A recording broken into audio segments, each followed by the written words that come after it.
நம்ம தளபதி விஜய் அவர்களுடைய ஜனநாயகன் படத்தினுடைய சென்சார் ஒர்க் அப்படிங்கிறது இன்னைக்கு காலையில் சக்ஸஸ்ஃபுல்லாக முடிவடைஞ்சிருக்கு அப்படி தான் சொல்லியாங்க. ஸோ இந்த படம் அப்படிங்கிறது யூஏ சர்டிஃபிகேட் வந்து வாங்கியிருக்கு. இந்த படத்தினுடைய டியூரேஷன் அப்படி நம்ம எடுத்து பார்த்தோன்னா இந்த படம் அப்படிங்கிறது 2 மணி நேரத்தி 45 நிமிஷம் வந்து இருக்க போகுது. இது மட்டும் இல்லாமல் இந்த 2 மணி நேரத்தி 45 நிமிஷம் முடிந்த பிறகு கடைசியாக ஒரு 20 நிமிஷம் வந்து தளபதி விஜய் அவர்களுக்கு ட்ரிபியூட் கொடுக்குற மாதிரியான ஒரு வீடியோ கிளிப்பிங் அப்படிங்கிறது இருக்க போகுது.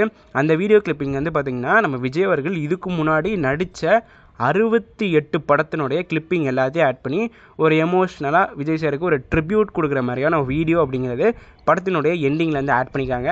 ஸோ ஓவரால் ஜனநாயகன் படத்தினுடைய ரன் டைம் அப்படிங்கிறது 3 மணி நேரத்தி 5 நிமிஷம் வந்து இருக்க போகுது.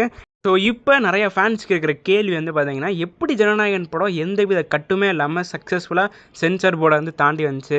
இந்த படத்தில் விஜய் அவர்கள் எந்த அரசியல் வசனமும் பேசலையா? இந்த படத்தில் விஜய் அவர்கள் திமுகவை தாக்கி எந்த வசனமும் பேசலையா? அப்படிங்கிற இந்த பேச்சு தான் பார்த்தீங்கன்னா இப்போ சோஷியல் மீடியாவில் பரவலாக வந்து ரசிகர்கள் எல்லாரும் பேசிட்டு இருக்காங்க அப்படி தான் சொல்லியாங்க. இதுக்கு முக்கியமான விஷயம் வந்து பார்த்தீங்கன்னா, யாருமே இந்த பொங்கல் கிளாஸ் வந்து விஜய் வர்சஸ் எஸ்கே அப்படின்னு வந்து பேசவே இல்லை. எல்லாருமே டிவிகே வர்சஸ் டிஎம்கே கிளாஸ் தான் பேசிட்டு இருக்காங்க. அதுக்கு முக்கியமான காரணம் வந்து பார்த்தீங்கன்னா, இந்த ஜனநாயகன் படத்தில் விஜய் அவர்கள் டிவிகேவை பற்றி ரொம்பவே பெருமையாக பேச போகிறாரு அப்படின்னு வந்து ஒரு சைடு சொல்லிட்டுருக்காங்க. இன்னொரு சைடு வந்து பார்த்திங்கன்னா, நம்ம சிவகார்த்திகேயன் அவர்கள் பராசக்தி படத்தில் டிஎம்கேவுடைய வரலாறை வந்து ரொம்பவே பெருமையாக பேச போகிறாங்க அப்படின்னு வந்து சொல்லிட்டுருக்காங்க. பட் நம்ம அச்சுநாத் அவர்கள் சொன்ன மாதிரி இந்த படம் அப்படிங்கிறது ஒரு பக்கா கமர்ஷியல் படமாக இருக்க போகுது.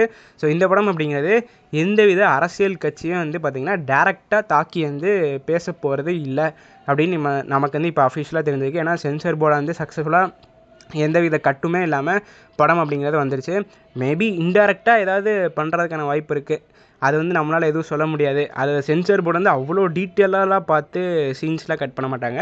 பட் இப்போதைக்கும் டேரெக்டாக நம்ம விஜய் அவர்கள் எந்தவித அரசியல் கட்சியை தாக்கி ஜனநாயகன் படத்தில் பேசலை அப்படிங்கிற அப்டேட் வந்து கிடச்சிருக்கு. ஸோ இந்த படத்தினுடைய ரன் டைம் பற்றின உங்களுடைய கருத்துக்கள் வந்து என்ன? விஜய் அவர்களுடைய கடைசி படம் 3 மணி நேரம் இருக்க போகுது. இது வந்து அதிகமாக தெரியுதா, இல்லை கரெக்டாக தெரியுதா, இல்லை இந்த படம் வந்து 6 மணி நேரம் இருந்தாலும் இந்த படத்தை நான் உட்காந்து பார்ப்பேன் அப்படின்னு தோணுதா? உங்களுடைய ஹானஸ்டான கமெண்ட்ஸ் என்ன அப்படிங்கிறத மறக்காமல் கீழே இருக்கிற கமெண்ட் பாக்ஸில் பதிவு பண்ணி போங்க. இந்த வீடியோவில் தான் இந்த வீடியோ நான் இதோட முடிச்சுக்கிறேன்.